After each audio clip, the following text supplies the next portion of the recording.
just set it into a civil co-parenting rhythm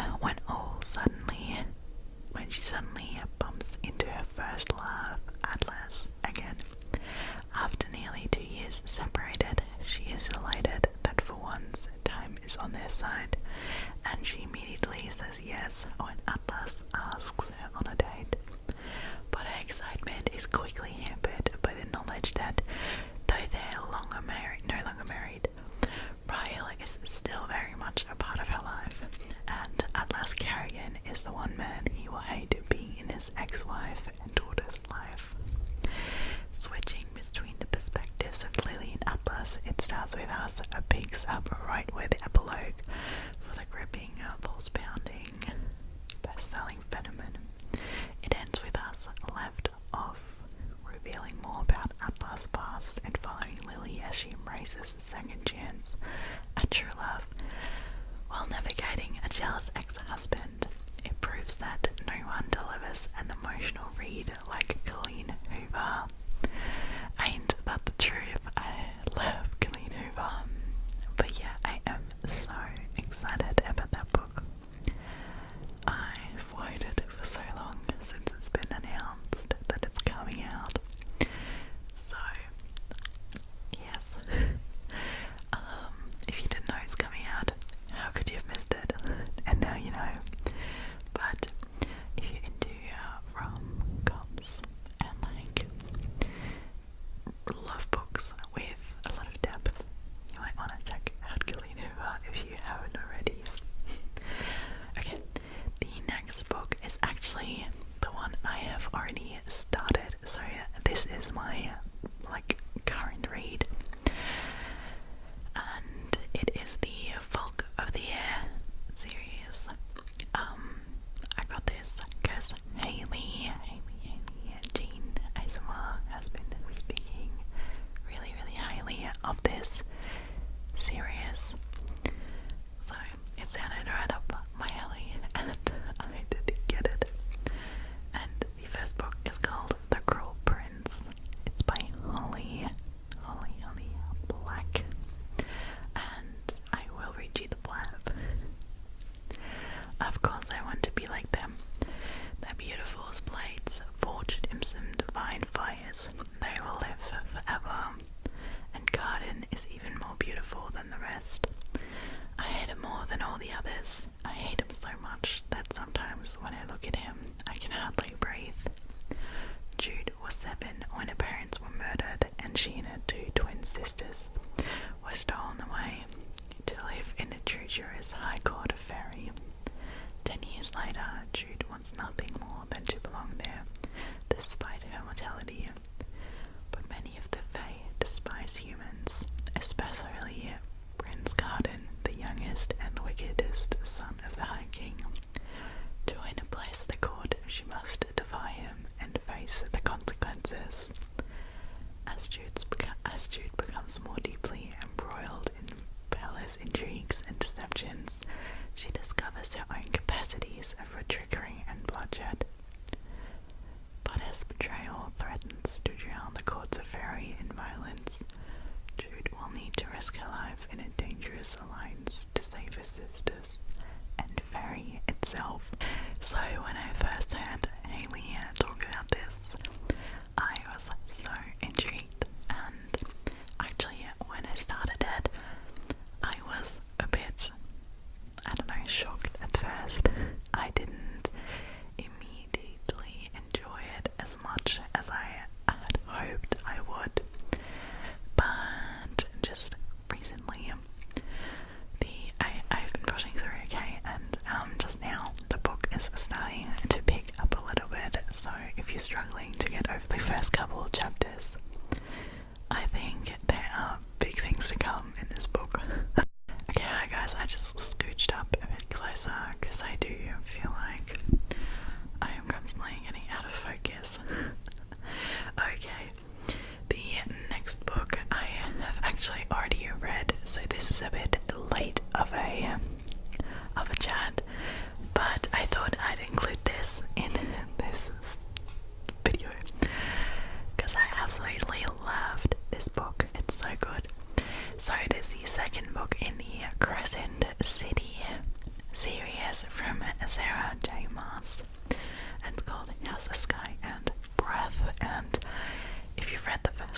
City, which is amazing, by the way. You know, where we're up to. If you read the second book, you also know why I'm obsessed with this book. It's so good. But yeah, I think that Crescent City is really a lot better than Akata. Even though I loved Akata. It's one of my favorite books like I've ever read. But I think just how much world building and descriptions and stuff go into Crescent City. I reckon Crescent City is the best one yet. So I've been really excited for this second book. It came out beginning of this year. And I cannot wait for the third one to come out. This book is driving me insane. The ending is driving me insane. So I'm really excited for when the third book's gonna come out. I am praying that it is gonna be very soon. Yeah. But I'll read you the blurb. Do again, please skip if you haven't read the first one, because there are definitely spoilers here that I don't want to spoil you with. Alright, let's get into it.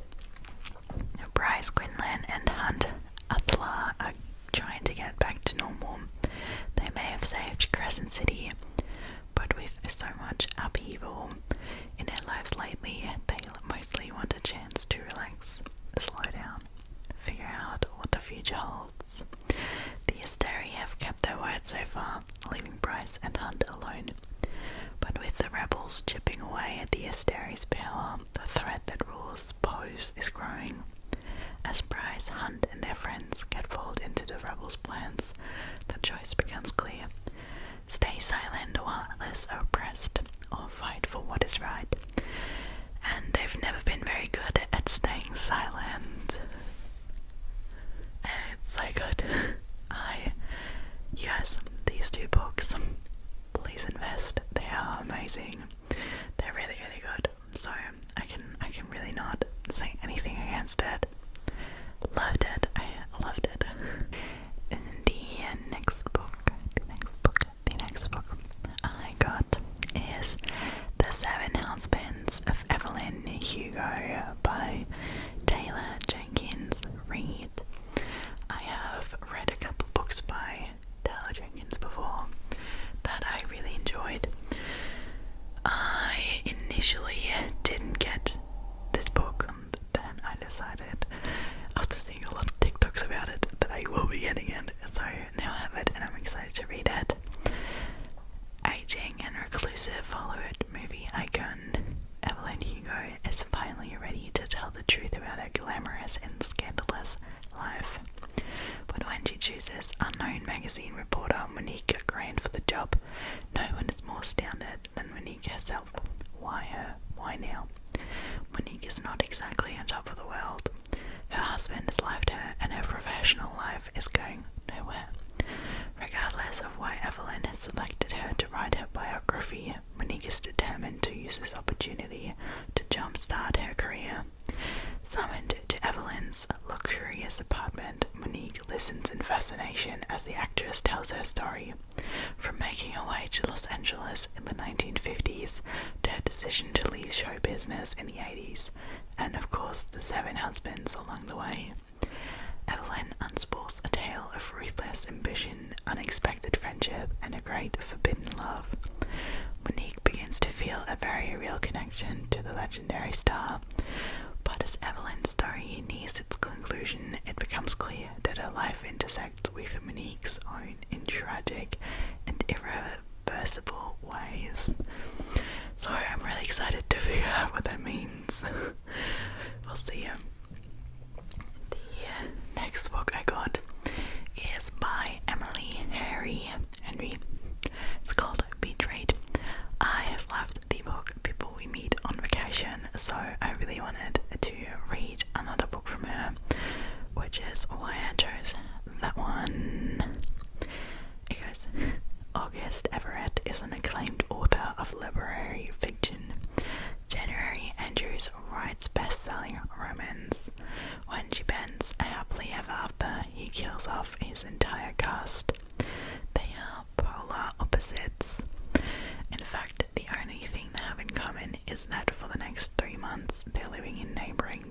houses, broke and booked down with a writer's block.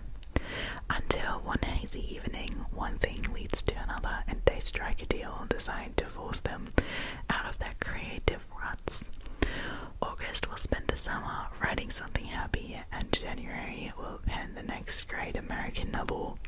She'll take him on field trips worthy of any rom-com montage, and he'll take her to interview surviving members of a backworth death cult. Obviously, everyone will finish a book and no one will fall in love. Really, I am really excited to read about this. I love that all our characters have somewhat of a connection to writing and reading. I just love that. It's quite fascinating. Okay, the next and last book, because I need to get going, I want to talk to you about is the Blood and Ash series. So the first book is called From Blood and Ash by Jennifer L. Trout. And this is a long blurb. A maiden chosen from birth to usher a new area. Poppy's life has never been her own. The life of the maiden is solitary, never to be touched, never to be looked upon, never to be spoken to, never to experience pleasure. Waiting for the day of her accession, she would rather be with the guards, fighting back the evil that took her family, than preparing to be found worthy by the gods. But the choice has never been hers. A duty. The entire kingdom's future rests on Poppy's shoulders, something she's not even quite sure she wants for herself. Because a maiden has a heart, and a soul, and longing, and an hawk, a golden-eyed guard, honor bound to ensure her accession, and as her life, destiny, and duty becomes tangled with the desire and need. He incites her anger, makes her question everything she believes in, and tempts her with the forbidden. A kingdom, forsaken by the gods and feared by mortals, a fallen kingdom is rising once more, determined to take back what they believe is theirs, through violence and vengeance. And as the shadow of those cursed draws closer, the line between what is forbidden and what is right becomes blurred. Poppy is not only on the verge of losing her heart and being found unworthy by the gods, but also her life when every blood-soaked thread that holds her world together begins to unravel. So I thought that sounded really, really good. I'm really intrigued. I'm really excited. I just love to cozy up and read some books in the full time. It is honestly one of the best things, and I'm so excited. Just like hot chocolate, a good book, a comfy couch, and my life is literally perfect. So good. Alright, anyway, you guys, you girl needs to get going. I love you. I hope you're all doing well. I hope you enjoyed this little book haul. Let me know what your favorite books are, and maybe let me know some recommendations you have, because I love to find new books.